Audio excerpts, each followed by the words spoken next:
Passivity. Do you think that I have come to give peace on earth?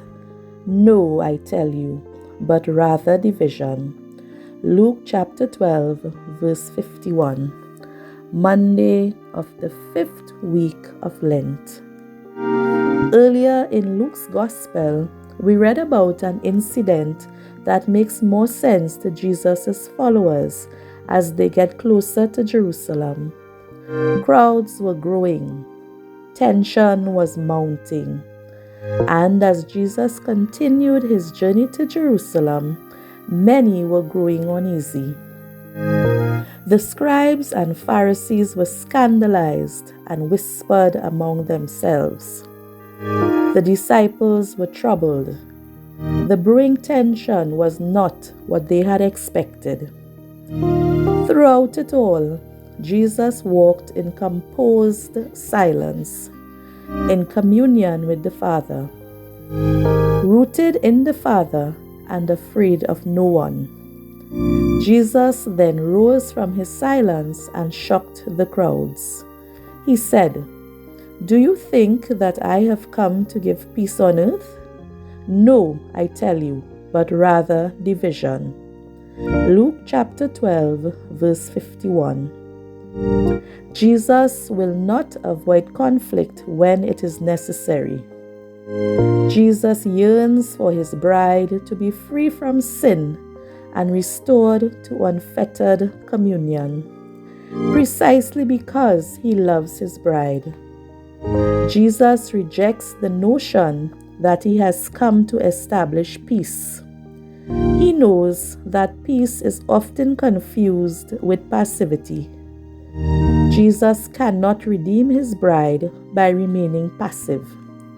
He must stay rooted in the truth. Far too often, we mistake passivity for peace. We don't want to upset the status quo, because doing so might provoke an attack. So, we mistake peace for a lack of conflict, while underneath our passivity there remain grave injustices, deep unrest, and fear-filled unforgiveness. It happens at work and at school, at home and in our extended families. It happens in Washington and in the media. We just want everyone to get along. But passivity ignores truth to ensure that no one is offended.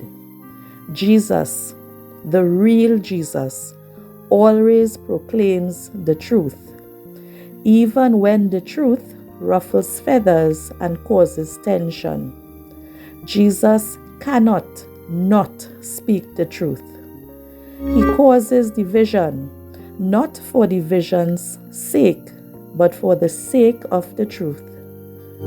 Passivity is actually sinful if we maintain it at the expense of truth and authentic love. What is your attitude towards division? What is your attitude towards passivity? How far are you willing to go for the sake of authentic love? For your prayer. Stay here for an additional 10 minutes.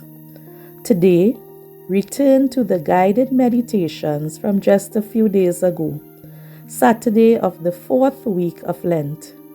Repeat the meditation, but this time keep Luke chapter 12, verse 51 in your mind, knowing that there is a difference between peace and passivity.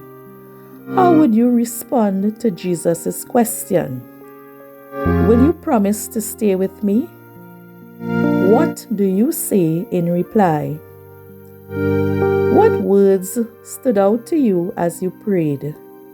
What did you find stirring in your heart?